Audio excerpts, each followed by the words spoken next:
नमस्कार, आप देख रहे हैं आज तक। आपके साथ मैं हूं सईद अंसारी। आज हरियाणा के जींद में किसान आंदोलन को लेकर महापंचायत हुई। महापंचायत में भारी भीड़ के कारण मंच गिर गया, लेकिन किसान नेता राकेश टिकैत ने सरकार से आर पार की जंग का साफ ऐलान कर दिया। राकेश टिकैत ने चुनौती दे डाली कि अब ये कानून वापसी की बात है। जब युवा गद्दी वापसी की बात करेंगे तो सरकार क्या करेगी?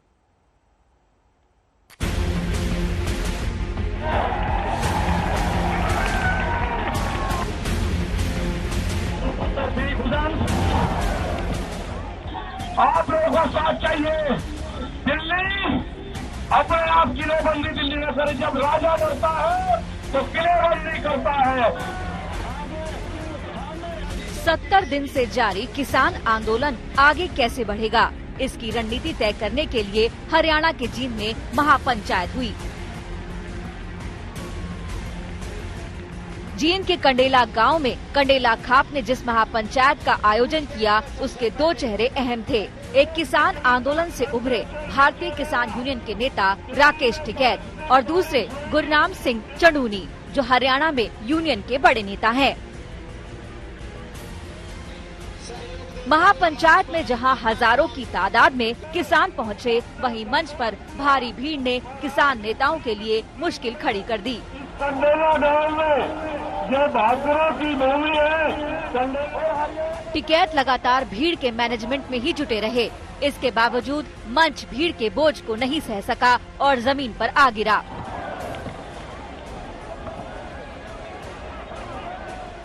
मंच गिरने से हड़कंप मच गया। एक बार फिर टिकैत ने मोर्चा संभाला और सबको शांत करने की कोशिश की। महापंचायत में प्रस्ताव के जरिए बड़े फैसले किए गए।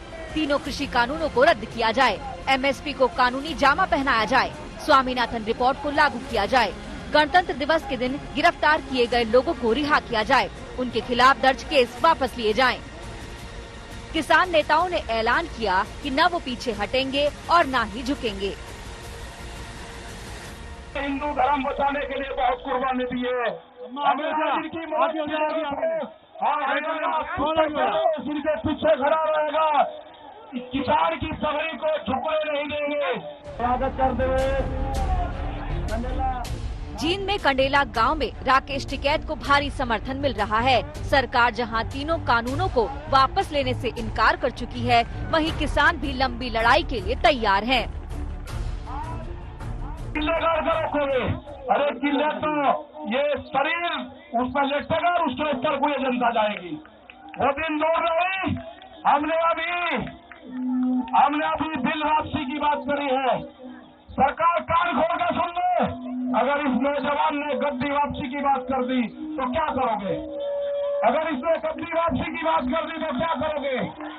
आप अपना काम कर लो, ये बिल वापसी ले लो, एमएसपी से कानून बना लो।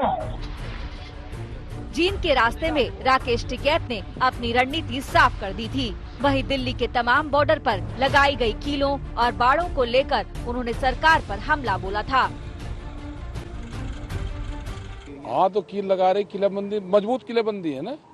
यही किलेबंदी जो गोदाम बनेंगे अनाज की, उसके चारों तरफ लगेगी और लोग बाहर भूख से तड़पते रहेंगे और ये किलेबंदी रहेगी। ये उसका एक नमूना है। ये किलाबंदी एक नमूना है।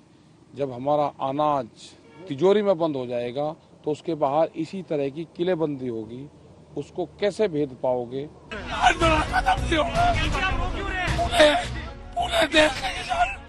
आपको बता दें कि जब टिकैत भावुक हुए थे तो इसी कंडेला गांव के लोगों ने जींद चंडीगढ़ हाईवे जाम किया था। इसके बाद पूरे हरियाणा से किसान आंदोलन को समर्थन मिला था। बड़ी संख्या में लोग दिल्ली की सीमाओं पर पहुंच गए थे। राकेश टिकैत ने किसानों से धैर्य रखने के लिए कहा है और उन्हें उम्मीद है कि अक्टूबर तक कोई रास्ता निकलेगा। अक्टूबर तक का टाइम अब दिया है कि अक्टूबर तक का किसान तैयारी करे अपनी। तो ऐसा महसूस ये गांव की एक कहावत है, किसी के बालक अगर कोई मेले में रड़ गया, गढ़ के मेले में या तिगरी में, और वो नहीं मिला कहीं, तो वो अगले साल उस मेले में जरूर वो आवेगा। तो सरकार भाई एक चली गई, अब रड़ेगी सरकार, तो हमें सरदार की उम्मीद है कि अगले साल सरदार सर्दियों में हमें मिलेगी। राकेश टिकैत ने आज कंडेला गांव से आंदोलन की नई धार देने का प्रण किया। महापंचायत में हरियाणा और आसपास के राज्यों से आए किसानों ने आंदोलन के साथ अपना समर्थन जताया। किसान संगठनों ने 6 फरवरी को चक्का जाम का ऐलान किया है, जिसे देखते हुए दिल्ली के तीनों बॉर्डर पर चल रहे किसान आंदोलन के चारों तरफ कड़ी मोर्चाबंदी कर दी गई है। जींद से विजेंद्र कुमार और मंजीत सहगल के साथ आज तक ब्यूरो। किसानों के मुद्दे पर राजनीति भी जमकर हो रही है। राज्यसभा में कांग्रेस ने किसानों का मुद्दा उठाया तो सदन की कार्यवाही शुरू होते ही आम आदमी पार्टी के सांसदों ने जमकर हंगामा कर दिया, जिसके बाद उन्हें दिन भर के लिए सदन से निलंबित कर दिया गया।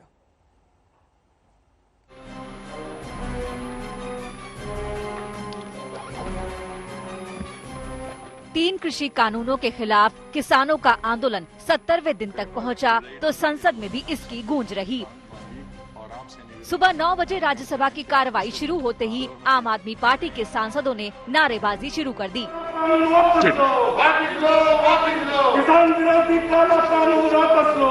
I have to name you. Please don't test my patience. ये तानाशाही नहीं चलेगा। पूरा हाउस बहस करना चाहते हैं और 3 लोग आके इसको डिस्टर्ब करें। सदन के अध्यक्ष वेंकैया नायडू ने कार्रवाई करते हुए संजय सिंह, सुशील गुप्ता और एनडी गुप्ता को दिन भर के लिए बाहर कर दिया। Shri Sanjay Singh, Shri Sushil Kumar Gupta, Shri ND Gupta, all of these 3 members are named as per the rule 255. Please withdraw from the house. Please withdraw from the house. 267 का मैंने नोटिस दिया था कि किसानों के मुद्दे पे अलग से चर्चा कराई जाए सदन में और ये तीनों काला कानून वापस लिया जाए। चर्चा तो अभी 11 बार कर चुके किसानों के साथ और सारी वार्ता आपकी फेल हो गई। तारीख पे तारीख आप दिए जा रहे हैं। 75 दिन से वो लोग इस कड़कती ठंड में आंदोलन कर रहे हैं। उनको देशद्रोही कह रहे हो, आतंकवादी कह रहे हो, पानी की बौछार कर रहे हो, आंसू गैस के गोले छोड़ रहे हो, उनकी आंखें फोड़ दे रहे हो, देशद्रोहियों की तरह उनको ट्रीट कर रहे हो, किलेबंदी ऐसे कर रहे हो जैसे चीन और पाकिस्तान की सीमा पे किया है। हंगामे की वजह से सदन की कार्रवाई स्थगित हुई और जब दोबारा शुरू हुई तो किसानों पर चर्चा शुरू हुई। इस दौरान प्रधानमंत्री मोदी भी सदन में मौजूद थे। सदन में विपक्ष के नेता ने ऐतराज जताया कि किसानों के साथ खड़े होने को गलत बताया जा रहा है। ऐसा तो अंग्रेजों के समय में होता था कि किसानों के साथ हमें लड़ाई नहीं लड़नी। अंग्रेज जब ये तमाम चीजें मैंने दिया कि अल्टीमेटली अंग्रेजों ने विड्रॉ किया, तो हम क्यों नहीं कर सकते? हमारे भाई हैं, हमारे एक हैं। तो अगर सिलेक्ट कमेटी उस वक्त जाता, अगर स्टैंडिंग कमेटी ये जाता, तो शायद वो वक्त नहीं आता। तो मेरी सरकार से ये विनती है कि आप इन तीनों बिल को वापस ले लें। कुछ लोग गुम हो गए हैं, उनके बारे में माननीय प्रधानमंत्री जी से मैं निवेदन करूंगा कि कोई कमेटी बनाएं जो उनकी छानबीन करे कहां गए हैं। मुझे खुशी है कि माननीय प्रधानमंत्री राहुल गांधी ने आज सरकार पर जमकर एक के बाद एक कई सारे आरोप लगाए हैं। उनका जवाब बीजेपी की तरफ से संबित पात्रा दे रहे हैं। आपको सीधे प्रेस कॉन्फ्रेंस में ले चलते। पुनः किसानों के माध्यम से लोगों को भड़काने का जो प्रयत्न राहुल गांधी ने कहा और किया, वो आज हमने देखा है। ये वही राहुल गांधी है जो चंद दिनों पहले कह रहे थे कि शहरों में आग लग जाएगी, there would be fire in the cities, slums में जाके लड़ाई होंगी। और कहीं ना कहीं जो अरेंजमेंट राहुल गांधी ने इस लड़ाई की हुई थी, उसका खुलासा पिछले बार प्रेस कॉन्फ्रेंस में आदरणीय स्मृति ईरानी जी ने भी किया। आज ठीक उसी प्रकार राहुल गांधी जी ने धमकाया कि कोई पीछे नहीं हटेगा, बातचीत में हम विश्वास नहीं रखते हैं। अरे राहुल जी, ये तो किसानों का आंदोलन है। किसान तो कह रहे हैं कि उनका राजनीति से कोई सरोकार नहीं है, उनका किसी राजनीतिक पार्टी से कोई मतलब नहीं है। तो आप उनके पैरोकार बन के उनके माध्यम से बातचीत करने का जो प्रयास कर रहे हैं, वो किस लिए कर रहे हैं? ये अपरिपक्वता है। उसका परिचय आज आपने दिया है। आज राहुल गांधी जी ने कहा कि भारत की सरकार किलाबंदी कर रही है, सड़कों पर कील बिछा करके किलाबंदी कर रही है, और ये लोकतंत्र में नहीं होता है।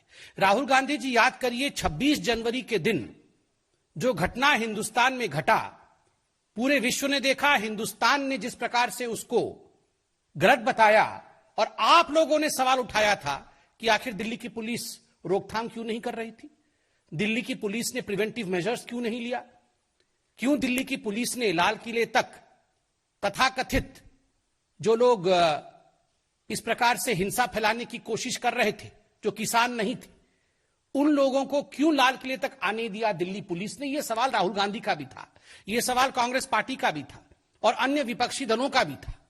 आज अगर दिल्ली पुलिस, उसी दिल्ली पुलिस ने जिन्होंने 26 जनवरी को पेशेंस और संयम का परिचय दिया था, उसी दिल्ली पुलिस ने आज प्रिवेंटिव मेजर्स लिया है, उसी दिल्ली पुलिस ने आज एहतियातन कदम उठाए, उसी दिल्ली पुलिस ने रोकथाम के लिए सारे बंदोबस्त किए हुए हैं, तो उसमें राहुल गांधी जी को क्या परेशानी है? मैं बताता हूं क्या परेशानी है।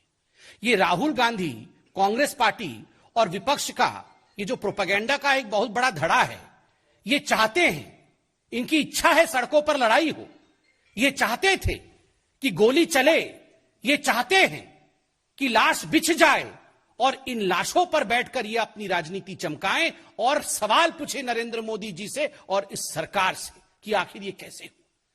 आज हम सैल्यूट करते हैं दिल्ली पुलिस के जवानों को, जिनको देखने के लिए हमारे गृह मंत्री भी गए, जो खुद तो घायल हो गए, किंतु उन्होंने किसी को हताहत नहीं किया, उन्होंने एक गोली तक नहीं चलाई। आज अगर हमें, आपको, इस देश को बचाने के लिए उन्होंने कुछ प्रयत्न किया है, कुछ जतन कर रहे हैं, उस पर आप अभी से उंगली उठा रहे हैं। आज जिस प्रकार के शब्दों का प्रयोग राहुल गांधी जी ने किया है, यह अपने आप में दुखद है। बंधुगण, एक सवाल मैं राहुल गांधी जी से और पंजाब के कांग्रेस पार्टी से पूछना चाहता हूं। कल पंजाब के कांग्रेस पार्टी ने एक ऐलान किया कि 122 लोग जो गिरफ्तार हुए हैं 26 जनवरी में हिंसा फैलाने के कारण, उन लोगों को तुरंत रिहा किया जाए और उनको, पंजाब की जो कांग्रेस है और सेंटर की कांग्रेस, उनको लीगल एड देगी। सवाल उठता है, जिस दिन 26 जनवरी का यह घटना हुआ था, कुछ लोग लाल किले पर चढ़ गए थे, जहां झंडा नहीं फहराना चाहिए किसी और धर्म का, वहां केवल तिरंगे का स्थान है, वहां आपने उपद्रव किया था। उसके बाद ये तमाम नेताओं ने, राहुल गांधी समेत तमाम जो कांग्रेस के नेता थे, उन्होंने कहा था कि ये भारतीय जनता पार्टी के कार्यकर्ता हैं, भारतीय जनता पार्टी ने अपने एजेंट्स और अपने लोगों को भेजा है हुड़दंग करने के लिए, यहां पर हिंसा फैलाने के लिए, ताकि किसानों का आंदोलन बदनाम हो जाए। So that in fact the Kisan Andolan, the name of the Kisan Andolan is starred, is blackened. और आज जब वही हुड़दंगी गिरफ्तार हो रहे हैं, तो आप कह रहे हैं कि इनको रिहा कर दीजिए, तभी जाके बातचीत होगी। आप कह रहे हैं इनको रिहा कर दीजिए क्योंकि ये अच्छे लोग हैं। कैसे? आपको क्यों इतनी पीड़ा हो रही है? आप तो इन्हें बीजेपी के कार्यकर्ता और एजेंट बता रहे थे। इनको तथ्यों के आधार पर, अगर दिल्ली पुलिस सीसीटीवी की फुटेज के आधार पर, जो फुटेज जनता ने सामने रखी है और जो फुटेज पब्लिक कंजम्पशन के लिए, एविडेंसेस के आधार पर जो तथ्य कोर्ट में प्रस्तुत किए जाएंगे, उनके आधार पर गिरफ्तारी हो रही है, आप कह रहे हैं छोड़ दीजिए। अर्थात ये आप ही के लोग थे, अर्थात ये कांग्रेस पार्टी आप ही के लोग थे ना, जिनके लिए आप इतने चिंतित हैं और लीगल एड देंगे। वरना मैं तो नहीं मानता हूं कि इस देश में ऐसी कोई संस्था होगी जो अनार्की फैलाने वालों को, जो हिंसा फैलाने वालों को, और 26 जनवरी में जो दुर्घटना हुई थी, उनके साथ कोई भी संस्था खड़ी होगी, ऐसा तो मुझे नहीं लगता। स्वाभाविक रूप से यह प्रश्न राहुल गांधी जी के लिए है, क्या ये लोग आपके हैं जो आप इनके लिए लीगल एड देने के लिए तत्पर हैं? राहुल गांधी जी ने आज कहा, बहुत दुख के साथ मुझे कहना पड़ रहा है, मैं वो सेंटेंस लिख के लाया, उन्होंने कहा यह सरकार किसानों को मारना चाहती है। यह सरकार सबका साथ, सबका विकास और सबके विश्वास, इस मंत्र के आधार पर काम करती है। किसी को मारना यह सरकार नहीं चाहती है। सब कैसे उभरे, सब कैसे आगे बढ़े, सब कैसे विकास करे, इसकी चाहत इस सरकार की है। किसान, मजदूर, मजलूम, महिला, युवक, सबके लिए किसानों की सरकार काम करती है। हमारी सरकार किसानों की भी सरकार है। और देखिए मारना क्या होता है, इसका आर्टिकल मैं निकाल के लाया हूं। 1998 में मध्य प्रदेश में सरकार किसकी थी? कांग्रेस पार्टी की थी। अंधाधुंध गोली किस पर चली थी? किसानों की रैली पर चली थी। कितने किसान मारे गए थे? 28 किसान जलियांवाले बाग की तरह वहां भून दिए गए थे। राहुल जी, इसे मारना कहते हैं, इसे रौंदना कहते हैं, इसे डेमोक्रेसी को समाप्त करना कहते हैं। किसानों के लाशों के ऊपर आपने राजनीति की थी, आज आप हमारी सरकार को कटघरे में घेरने की कोशिश कर रहे हैं, झूठे भ्रम को फैलाने की कोशिश कर रहे हैं। आप कह रहे हैं हम मारना चाहते हैं, ये निंदनीय है। राहुल जी, केवल आप नहीं, एक और है रिहाना, उन्होंने भी ट्वीट किया है। न राहुल को मालूम है कुछ कृषि के बारे में, न रिहाना को मालूम है कुछ कृषि के बारे में। पूछिए दोनों को, ये रबी क्रॉप क्या होता है, खरीफ क्रॉप क्या होता है, कुछ नहीं मालूम। न राहुल को मालूम, न रिहाना को मालूम, मगर दोनों की आदत एक है, दोनों ट्वीट कर रहे हैं। आप बताइए कहां थे ये लोग जब महात्मा गांधी के स्टैच्यू को कैलिफोर्निया के अंदर अभी चंद दिनों पहले डेसिक्रेट किया गया। महात्मा गांधी हमारे राष्ट्रपिता हैं और केवल भारतवर्ष के राष्ट्रपिता नहीं है, महात्मा गांधी पूरे विश्व के अपोस्टल ऑफ पीस हैं, शांति दूत है पूरे विश्व के लिए। जब उनके धड़ को अलग कर दिया जाता है कैलिफोर्निया में, उनके स्टैच्यू के धड़ को, तो